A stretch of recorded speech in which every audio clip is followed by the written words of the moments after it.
time, we bring you other headlines in the U.S. and around the world. But tonight, there are so many headlines coming out of this interview, we do not want to delay. Here is His Royal Highness, the Crown Prince of Saudi Arabia, Mohammed bin Salman. This is the island of Sindala, the first project in NEOM, your Vision 2030. It is spectacular. It is really beautiful. You know, a lot of people have described you as a visionary leader. I talked to a number of your citizens, and that's how they describe you. And you didn't even plant them. That's really how they talk about you. And world leaders are saying the same thing.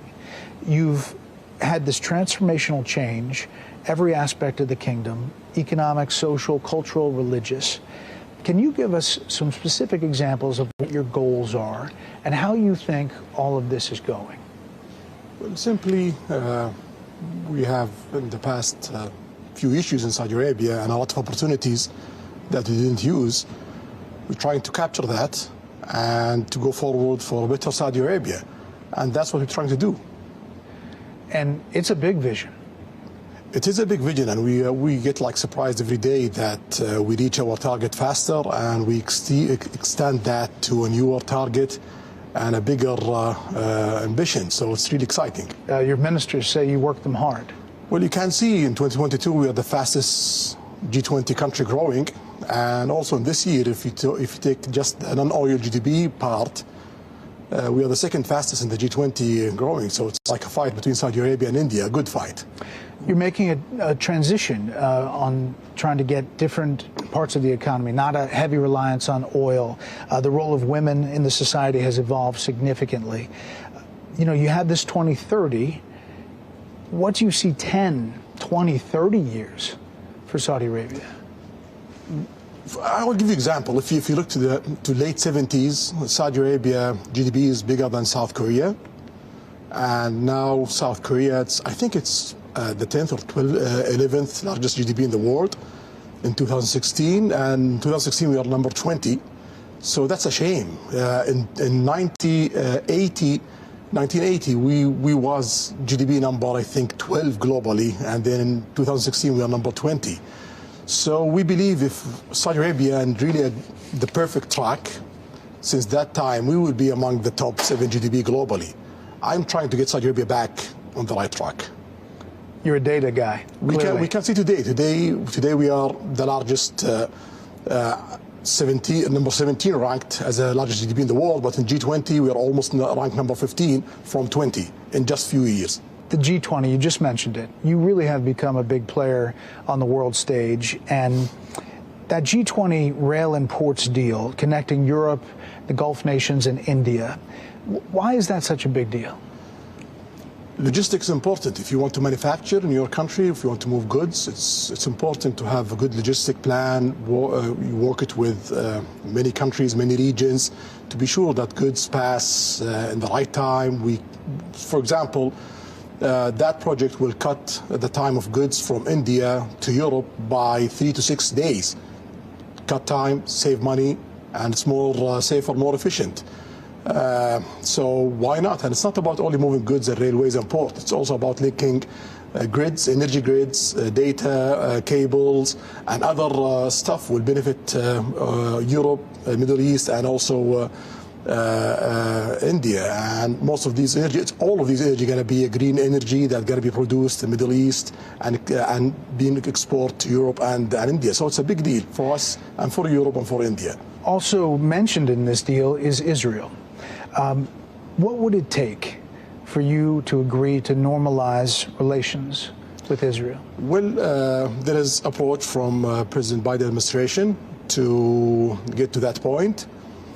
For us, the Palestinian issue is very important. We need to solve that part, and we have a good negotiations continue till now. We gotta see where it will go. We hope that it will reach a place that it will ease the life of the Palestinians and get Israel back, as a player in Middle East.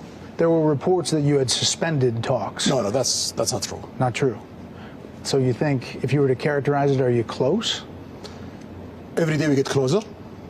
It seems it's for the first time a real one, serious. We gotta see how it goes. Can you make a deal with Israeli Prime Minister Benjamin Netanyahu? Is that somebody you can deal with? Well, in Saudi Arabia policy, we don't interfere of who's running each country, who's there.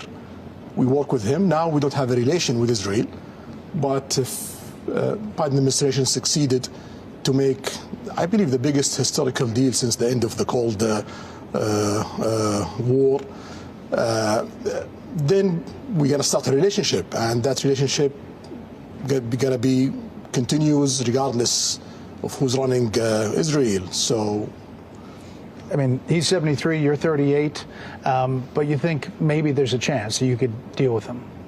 If we have a breakthrough of reaching a deal that give the Palestinians their needs and make the region come, we're going to work with whoever's there. Not to go too far, but the concessions Israel would have to give the Palestinians, what would that look like? That's part of the negotiation. Okay. Yeah, I don't want to describe things because I want to see really a good life for the Palestinians. So I want just to continue the negotiation with the Biden administration to be sure. Well, on the U.S. side, would there be a defense pact maybe between the Saudi Arabia and the United States? And what would it look like? Article 5 in NATO? Yeah. First of all, we have some sort of that in the past 80 years. We are the biggest buyer from American armament manufacturing. I believe Saudi Arabia alone is bigger than the next 5 buyers from America. So Saudi Arabia is critical in your armament import economically. And we have a lot of security military ties that really strengthen the position of Saudi Arabia in Middle East and strengthening the position of America globally, especially in Middle East. You don't want that to be shifted. You don't want to see Saudi Arabia shifting their armament from America to other places. So that document, it will strengthen that. It will strengthen the interest of America, security interest, military interest, and also economic interest. And also it will save effort and headache from the Saudi side of not switching to other places. You know, there are many people who wonder why you first normalized relations with Iran, a longtime enemy who back in 2017 attacked your oil facilities, but yet not yet Israel. Can you explain that? Based on situation and politics. So we have a long fight with Iran since '79. We don't want to be that the norm in the Middle East. If there is opportunity to shift that and to go to prosperity and interest and working with Iran and working with the other Middle Eastern, bringing Iran to work with the Arab world, with the Middle East, why not? So the Iranian reached to the Iraqis in 2020. The Iraqis talk to us. They start to do that kind of negotiation. We have few obstacles. China come in, solve it, and then we have a good start. We hope that continues. We're trying our best, and also what we see from the Iranians, that they're taking this very seriously and they are doing their best. So we're investing in that. That's a big change, and clearly you can see outside the box on these deals. You know, you can look to that. Are you concerned, though, Iran gets a nuclear weapon, about them getting a nuclear weapon? Well, we are concerned of any country getting a nuclear weapon. That's a bad move, and you don't need to get a nuclear weapon because you cannot use it. Even if Iran gets a nuclear weapon, any country use a nuclear weapon, that means they are having a war with the rest of the world. The world cannot see another Hiroshima. If the world see 100,000 people dead, that means you are in a war with the rest of the world. So it's a useless effort to reach a nuclear weapon because you cannot use it. If you use it, you got to have a big fight with the rest of the world. If they get one, will you? If they get one, we have to get one for security reasons and for balancing power in the Middle East. But we don't want to see that. Yeah. It's just a big change. You know, a lot of the world experts are saying how you can isolate Iran and try to prevent them from doing what they have been doing. And then just the image of your Saudi team, football team, going to Tehran to play is just striking, right? Well, that's good. That's part of the movement. And we see very warm welcome from the Iranian side to the Saudi team. I believe Saudis take that very positively. Iran has been fighting this proxy war in Yemen against you. Just today, there were these high-level talks over the past 5 days with the Houthi rebels inside the kingdom. And the quote from your people is that it was positive. Secretary of State Blinken said that this is a time of opportunity. Do you think it is? Yeah, definitely. Our aim from day one is to have good life for the Yemenis, good life for the whole countries in the region. For us in Saudi Arabia to progress, to do really great progress and great growth and creating amazing economy in Saudi Arabia and have close to 100% of succeeding of what we're trying to get, that means we need a stable region. To have a stable region, you need economical development in the whole region. You don't need to see problems in Yemen. You need to see Iraq going really forward. You need to see Iran going really forward. You need to see Lebanon going forward. You need to see the rest of the region going forward. And we are working with GCC, with Egypt, with other players in the region, and also with the global players, with our allies in America, to make that happen. That's good for the rest of the world, because you see, when the region is disturbed, ISIS come out, Al-Qaeda come out, terrorist attack come out, piracy come out. So we don't want to see these events. You want to see opportunities for American companies, for European companies, for the rest of the world, and for more growth in a place that create problems in the past few decades. I mean, obviously, more than 150,000 people died in Yemen. It's been a big humanitarian crisis, but you all put in billions of dollars to help in that, and it doesn't get covered a lot. Do you think it's close to kind of wrapping up? Well, we are the biggest country in the world who give aid to Yemen in the past and today and tomorrow. And we want to increase that, and also we want to start to invest in Yemen in the economical part in all sides of Yemen, and we are in the process of doing that, even if there is a ceasefire and there is no political agreement yet. But we are trying to push all the areas forward day by day. Just a couple more things on Iran. Do you think it was a good idea for the U.S. to allow Iran to access that $6 billion in exchange for the 5 American hostages? You know, you cannot say it's a bad or a good policy, but what I would say that it's a step. I hope that the Iranians show that getting that $6 million and getting those American backs, it's worth the effort, because that will encourage the world to do more. You mentioned China brokering that normalization with Iran. That surprised some folks. Why choose China in that role? We didn't choose China. China chose you? China chose to be a broker to make that happen.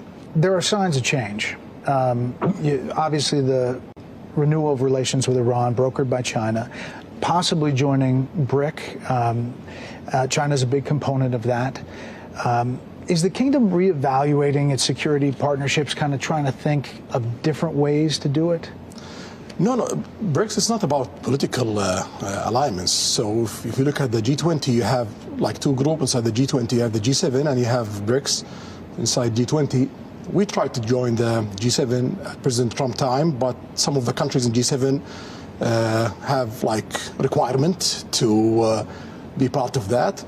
And we are seeing that if we continue for 1 decade without being part of group inside the G20, that could really create obstacles for us economically. So BRICS is an option. They invite us, and we welcome that.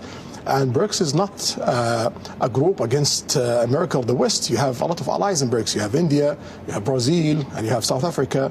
Those are also as your allies. You talked to all these world leaders. I mean, you talked to all of them. And when was the last time you talked to President Xi? Something around, I'm not sure, You've talked to him 4 months. Yeah, we talk a lot every year. Yeah. How do you see him? What's he like? Well, he's trying to do the best for China, and he has all the right to do that.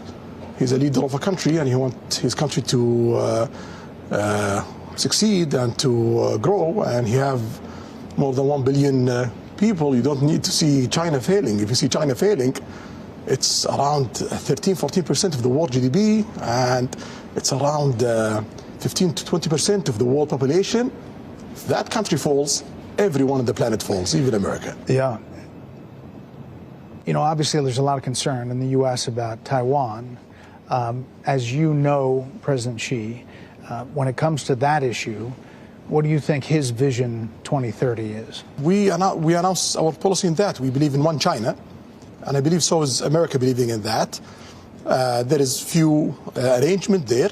I believe the Chinese is respecting that till now, and we're going to look forward how it goes. What about Russia? You deal with President Putin. What's your thought about Russia inside Ukraine? What's happening there, it's something bad. We don't want to see it. Invading a country, it's something against the rules of the UN. And the Saudi vote against that. The Russians have their excuse of why they did that, of expanding the NATO, etc., of their lists of excuses. But invading a country is really bad. In Saudi Arabia, we have a good relation with Russia, and also we have a good relation with Ukraine. We have amazing and critical trade with Ukraine and Russia. So for us, we try to do our best to push for a few steps to solve this problem. I mean, you tried to host peace talks. Russia didn't come, but I wanted to ask you about, supporting Russia. I spoke to your energy minister, who was fantastic, Prince Abdulaziz, about your decision for oil production cuts. And he told me that it was based on volatility and trying to stabilize the market. There are some supporters of Ukraine who say by doing that and prices spiking that you have essentially boosted Russia's war effort at a time when every country, a lot of countries are trying to squeeze him to get out of Ukraine. So how do you deal with that? So you're talking about support of Ukraine, but how about the president of Ukraine? What did he say? He said totally something against that. He says Saudi Arabia is supporting Ukraine, supporting to solve the problem between Ukraine and Russia and trying to be a mediator to help in that area. And if we are doing a deal in OPEC Plus country to support Russia, Iran is part of the OPEC Plus country, and at that time Iran was our enemy. We don't have that alliance that we have today. So are we supporting Iran at that time? That doesn't make any sense. For us in Saudi Arabia, we just watch supply, demand. If there is shortage of supply, our role in OPEC Plus is to fill that shortage. If there is oversupply, our role in OPEC Plus to measure that for the stability of the market. So it doesn't have anything other than that? No, it's purely about demand supply. It is coming up on the 5-year anniversary of the brutal murder of journalist Jamal Khashoggi in your consulate in Turkey. U.S. intelligence pointed to you as ordering that attack. I've heard you address this several times, saying you didn't order the murder, saying it was horrible and a mistake, and that as a leader you take a responsibility as a leader of the country. But 5 years later, what do you tell people in the U.S. who still have concerns, and journalists maybe around the world, and maybe potential tourists who would come here to Sindala, that they wonder if anything changed or if it could happen again? Well, we take all the legal measurement that any country took, like when America have mistakes in Iraq, they do investigation, trial, etc. We did that in Saudi Arabia, and the case being closed. And also we try to reform the security system to be sure that these kind of mistakes doesn't happen again. And we can see in the past 5 years, nothing of those things happen. It's not part of what Saudi Arabia do in the last 100 years. It was a mistake, it was painful, and we are trying our best to be sure that we reform our system to work by the book and to be sure that everyone is safe, not in Saudi, in the whole globe. Did anyone involved in the killing serve jail time? Yes. Anyone involved is serving jail time. You have to face the law. And you're trying to change the law broadly to make sentences more realistic? More realistic for us as Saudi, not for foreign people. But we believe today it's far away from realistic for us as Saudi. So we are not proud of all of our laws in Saudi Arabia. There was this AP, Associated Press article that just came out a couple weeks ago with the headline that said, Saudi man receives death penalty for posts online, latest case in wide-ranging crackdown on dissent. I guess dealing with his posts on X, formerly Twitter. So one, is that true? And two, are you changing that aspect? Yeah, shamefully it's true. So it's something I don't like. Can't you change that? We are doing our best to do that. We already add a few laws. We changed tens of laws in Saudi Arabia, and the list have more than 1,000 items. And in the cabinet, I have only 150 lawyers. So I'm trying to prioritize the change day by day. But we are not happy with that. We are ashamed of that. But the judicial system have to follow the laws, and I cannot tell the judge that do that and ignore the law, because that's against the rule of law. But do we have bad laws? Yes. Are we changing that? Yes. Do you think that guy's going to get killed for the post? Well, I believe there's few steps in the trials. I'm hoping that in the next phase of trials, the judge there is more experienced, and they might look at it totally different. Recently in the U.S., we remembered the 22nd anniversary of the 9/11 attacks. As you know, 15 of the 19 hijackers were Saudis. And the 9/11 victims' families, they make their feelings clear, especially around the anniversary, that they believe there's intelligence that somehow links the Saudi government to supporting or facilitating those hijackers. What do you say to those 9/11 families 22 years later?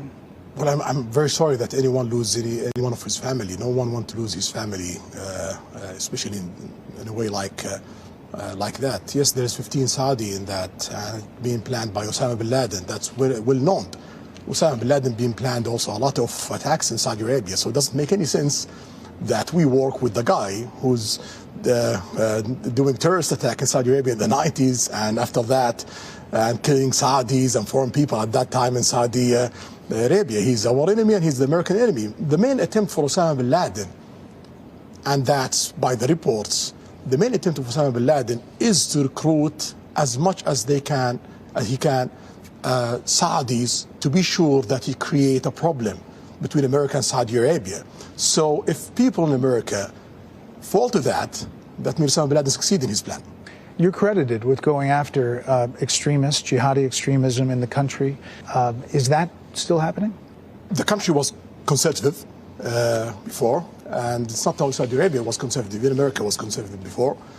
Time change, and reforms comes, and that's what's happening in Saudi Arabia. After the Khashoggi killing, President Biden called Saudi a pariah nation. Then he visited here and he had the closed fist, the fist pump. Then it's an open hand recently at the G20 with a handshake and a smile, thanking you for your leadership. It's fair to say the U.S. relationship with Saudi is complicated. How would you describe your current relationship with President Biden? The only thing that doesn't change in politics, that is changing. So always you change your politics that serve your goals as a nation. We have today great work with President Biden. We are working in the big network that we're building between India, Saudi Arabia, Europe. We are working with peace arrangement with Israel and Palestine. We have the longest ceasefire in Yemen, and there is a lot of good progress to create political solution, and we have a lot of work in security, stability in the region, also beyond in Ukraine. We have amazing work in technology, R&D, 6G investment and R&D in the United States of America, space industry, and many areas. So the agenda between Saudi Arabia and America today, it's really interesting, and we have really amazing relation with President Biden.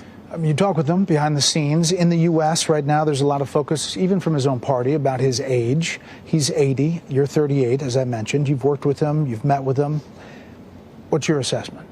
He's sharp, and he's really well focused, well prepared, and so that's what I see. Yeah. Are you following American politics closely? Do you? Sometime, but I don't have a lot of time. Most of it, I try to follow what's really affecting Saudi Arabia, but I follow sometime American politics. Is it hard to deal with the U.S. when the administrations change every 4 to 8 years, and maybe foreign policy changes? Well, sometime, changes in any countries also always create, like, let's say, a period of negotiation. So we are used to that. And any administration change in America, we start to talk, we start to negotiate what we have together, what kind of obstacles we have in that relation, and what kind of new opportunity that we should work on it. And then we reach a point that we have this plan to work in the next few years. You had a good relationship with former President Trump, then president, and his administration. You know, there's several investigations right now with President Biden and his son Hunter, the money he took in from a company in Ukraine and from China, and whether that had an impact either directly to President Biden or on his decisions that he made. In the Trump administration, you had a really close relationship with the president's senior advisor and son-in-law, Jared Kushner. After he left, Saudi fund made reportedly a $2 billion investment in Jared's new fund he was launching and managing. Do you think that sends the wrong message, even if there wasn't a tit for tat, I'll give you this and you get that? We look to opportunities and investment. We have investment, a lot of investment around the globe with a lot of peoples and with economical opportunity. So if Trump becomes president again, you'll leave the $2 billion with Jared Kushner? It's a commitment that PIF have, and when PIF have commitment with any investor around the globe, keep it. Would it affect your decisions with a new Trump administration with that sitting there? Well, Saudi Arabia is so big, so I'm quite sure mostly any person around the world, directly or indirectly, you have something to do with Saudi Arabia. So if that can affect President Trump decision, if he become a president, that means that it's gonna affect every president in the world and every person in the world decision, because directly or indirectly, he have some sort of interest or something to do with Saudi Arabia. Well, there you go. The other question I wanted to ask you is, you're a sports fan. Yes, definitely. Where were you when Saudi beat Argentina in the World Cup, and what was your reaction? I was with my family, my brothers, their wives, their kids, watching the game. And actually, we just want to get out from this game with no humiliation. We get surprised. I mean, it fired up people here. I talked to a ton of them, and they were really excited. Do you think football, soccer in the U.S., is changing the dynamic here, that it's almost another national identity? Well, when we want to diversify our economy, you have to work in all sectors. Mining, infrastructure, manufacturing, transportation, logistics, all the list. And part of it is tourism. And if you want to have tourism, you need to develop your culture sector, your entertainment sector, and your sports sectors, because you need to create a calendar. And we can see tourism used to participate in Saudi Arabia GDP by 3%. Today, it's 7%. Sport, it used to participate in Saudi GDP by 0.4%. Today, it's 1.5%. So it's economical growth, it's jobs, it's a calendar, it's entertainment, it's tourism. And you can see we are now ranked number 1 in Middle East. 6 years ago, we are not even in the top 10 list in Middle East. And we are now, in 2022, we are number 10th of global visit globally. So that's a really great success. We are aiming to get above 100 million visits in 2030, maybe 150. Last year, we reached almost 40 million visits from Saudi Arabia and globally. So it seems that we are going there. Yeah. Your tourism minister says you keep on setting a new goal. Because we reached the goal that we set very fast. Yeah. You are spending a ton on sports, a lot of money. Big names that people are very familiar with, big teams, big facilities. What do you say to the people who charge that that's part of sports washing, that you're trying to use all of that to somehow improve or somehow affect your image in the world? Well, if it's sport washing going to increase my GDP by 1%, and then I will continue doing sport washing. You're okay with that term? I don't care. I have 1% growth of GDP from sport, and I'm aiming for another 1.5%. Call it whatever you want. We're going to get that 1.5%. Are you a golfer? I'm a beginner, not good. So you don't have a lot of time to practice. That's part of it, but I'm trying to do my best. What do you make of live golf and possibly this merging with the PGA? Well, that's a game changer for the golf industry. You will not have competition, and you will have focus in developing the game, and that's good for the players and the fans who love golf. Is there something you feel in the country that's changing because of everything you've done? Like, do you see young people buying in, and that in and of itself is going to be a game changer, not from the top down, but from the bottom up? Well, it's not everything that I've done. It's everything that we've done in Saudi Arabia. I'm just one of them. And if the people doesn't buy in, it will not work. So first rule, people have to believe in it, and everyone have to push to make all the progress that we are having in Saudi Arabia. And it seems it's going really well. We are the fastest growing country in the planet, and we have the most ambitious projects in all sectors. So we are the fastest in each industry in the planet. At some time, you will be king here. How is your father? He's 88-year-old. He's in a good health. I hope a long life and healthy life for him. Inshallah. Yeah. Custodian of the two holy mosques is a title held by the Saudi king. And it's a really serious responsibility, always well understood in the U.S. Could you say something for our viewers about the obligation that implies for the Saudi king, how big a deal that is in the broader Islam? Well, the two holy sites in Saudi Arabia, it's the two holy sites of Muslims. Mecca, you have Kaaba, which they face 5 times a day, and they have to visit 1 time a life. And you're talking about almost 2 billion people in the planet. And in Medina, you have the grave of the Prophet. So the duty of any king of Saudi Arabia and the duty of all Saudi peoples to serve those 2 places and to serve the visitors of those places. And I believe we did a wonderful job in that area. Thank you for answering all of these questions. I just spent the past 3 days here, and I've visited here many, many times before. And I personally have seen major transformations, not just for women, but the building and the cranes and how people look at this country.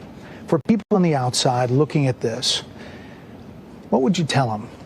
You know, if they want to come visit, they may be skittish about coming to Saudi Arabia because of what has been written in the past, what they see. What would you tell them?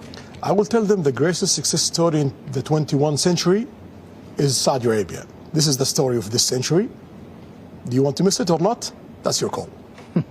And do you think you're going to slow down at all? No, we're trying to speed up every day. Your Royal Highness, we really appreciate this time. Shukran. Thank you. In the final part of my interview with the Crown Prince, Mohammed bin Salman, we talk about expanding the kingdom's tourism profile and what he does when he's not working, which is not often.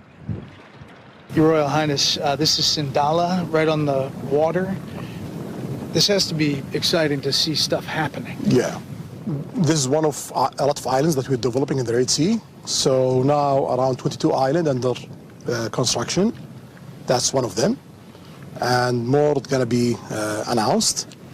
So it's a shame that you have the best corals in the planet and the Red Sea. Still doing very well because it can stand heat. And it's not available for tourists to enjoy it. Yeah. So next year it's going to be open, almost 5 islands from the 22 under development.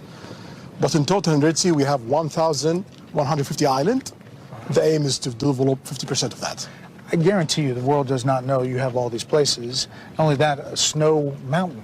It's very close from here. We are hosting the Asian Winter Games in 29 in Saudi. Yeah, that's something going to change. What's Saudi? Saudi is not about just desert. You have forest in it, you have valleys, oases, tropical islands, mountain islands, sandy islands, corals, and you have snow. Yeah. So what do you do to blow off steam? When you want to relax, like what do you have fun doing? Video games. Oh, what's that? Video games. Video games. You're a big gamer. Since I'm a kid, I love it. Really? Yeah, it disconnects me from reality. So, and there's a big video game part of your ministry, right? There's out of sports? Esports is one of the most important things happening globally. It's the most one of the most growing industry in the planet. It grows by 30% every year. So the return of PIF investment, every year we have 15 to 25% of profit. So it's really amazing, and we don't want to miss that. Yeah. When you see, it's like beating Hollywood today. So one of the streamer on esport, he have more than 2 billion views, more than the biggest Hollywood movie. It's amazing. So it's serious. And you, to blow off steam, to do something, you get on a video game? Get on it with my kids or with my friend and just disconnect for a few hours. And if you're outside, what are you, a hiker? Hiker, diver, enjoying nature. That's the most thing I do outside. Golfer? This is a Robert Trent Jones Jr. golf course. Well, there's a lot of small things like golf, paddle, soccer, basketball, whatever, but the main thing is hiking and diving. So the handicap, is it... Handicap plus 36. It's horrible. That's what handicaps are for. Yeah. What are you looking forward to coming up? I mean, every day is something big for you, listening to your ministers. What are you looking to the next thing? So today we are trying to close a few things that we are aiming to close it at the first half of 2024. And then we're going to shift to implementation and starting preparation for Vision 2040 and announcing Vision 2040 in 2027, 2028. So that's the main thing that we are focusing on. And do you think that the perception of Saudi is changing? Do you sense that? Well, I hope that's happening, but for us in Saudi Arabia, we don't look at that. For us in Saudi Arabia, when we do change, we look to our needs, to our people needs, and to our economy needs. If it changed the perspective positively, great. Yeah. We really appreciate the time. Shukran. And we look forward to seeing where Saudi Arabia is by 2030 and beyond. Thank you. Thank you, sir. Thank you. Yeah.